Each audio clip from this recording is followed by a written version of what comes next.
ఇది వరకు ఎక్కడోళ్ళు అక్కడ సపడుగాకనే పనిచేసుకునేటోళ్ళు. కానీ ఇప్పుడు తాపకోసారి పక్క రాష్ట్రం ముచ్చట్లలో ఏలు పెడుతుర్రు లీడర్లు.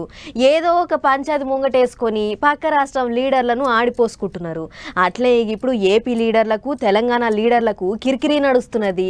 ఏపీలో అధికారంలో ఉన్న ఫ్యాన్ పార్టీ వాళ్ళ మీద తెలంగాణ షై పార్టీ వాళ్ళు దుబ్బెత్తిపోస్తున్నారు. చెయ్యి పార్టీ వాళ్ళు గద్దె మీద ఊకున్నాక వెనకటి సంది పార్టీని భుజాల మీద మోసిన వాళ్లకు అదోటి ఇదోటి పదవులు ఇస్తూనే ఉన్నారు. అయితే అందరి మొగం తెల్లగా అవుతున్నది గాని అద్దంకి దయాకర్ అన్నకే ఏమి ఇస్తలేరేందబ్బా అనుకుంటారట చాలా మంది. అయితే ఏమి ఇయ్యకపోయినా సరే చెయ్యి పార్టీ మీద అన్న పాయిరం గట్టిగానే ఉన్నది. మొన్న fan party MP Vijayasai Reddy parliament లో మాట్లాడుకుంటా తెలంగాణ సర్కారు వాళ్ళ మీద బాణాలు వేసిండు కదా, సర్కారు ఊలిపోతుంది అన్నట్టు మాట్లాడిండు కదా.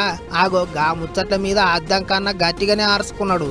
రేపు ఎన్నో రోజులు జరగదు మీ వైఎస్ఆర్సీపీ ప్రభుత్వం అక్కడ అని కూడా మేము కామెంట్ చేయాలన్నా? అది చేయడం రాజనీత. ప్రజలు ఎన్నుకున్న ప్రభుత్వం 5 సంవత్సరాల పాటు కొనసాగాలని ప్రజాస్వామ్యవాది ఎవడైనా కోరుకుంటాడు తప్పితే మీ అవసరాల కొరకు మీకు కేసీఆర్కున్న సంబంధాల కొరకు ఎంతో బాధపడుతున్నట్టుంది కాంగ్రెస్ పార్టీ తెలంగాణలో వచ్చినందుకు. మీలాంటి వాళ్ళందరూ కూడా తెలంగాణలో చెయ్యి పార్టీ వాళ్ళు గద్దెనెక్కిర్రని ఏపీలో ఫ్యాన్ పార్టీ వాళ్ళకు పానం మసిమసి అవుతున్నది అన్నట్టు మాట్లాడిండు అద్దం కన్నా. అందుకే కావచ్చుగా మా పుట్టల ఏలు పెడితే కుట్టనా అన్నట్టు ఏపీలో చెయ్యి పార్టీని గట్టిగా చేస్తేందుకు తెలంగాణ చెయ్యి పార్టీ వాళ్ళు తిప్పల పడతారట. కావాలంటే సీఎం సారి అంత ముంగటుండి చూసుకుంటాడు అన్నట్టు మాట్లాడిండు. తెలంగాణలో ప్రభుత్వం వచ్చినందుకు కూడా మీకు సమస్యలు రాకుండా చూసే బాధ్యత తెలంగాణ ప్రభుత్వం రేవంత్ రెడ్డి గారు తీసుకుంటారు డెఫినెట్గా. కానీ ఇలాంటి విజయసాయి రెడ్డి గారు లాంటి వాళ్ళు ఇంకా ఎల్లయ్య మల్లయ్య పుల్లయ్యలు చెప్పే మాటలు పట్టించుకోవద్దని చెప్పి మేము విన్నవిస్తున్నాం.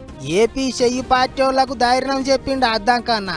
అంత మంచిగానే ఉన్నది గాని ఇటు అయిన వాళ్ళని ఎనికేసుకొని వచ్చిండు, మా వాళ్ళని ఏమనంటే మంచిగా ఉండదు అన్నట్టు వార్నింగులు ఇచ్చిండు.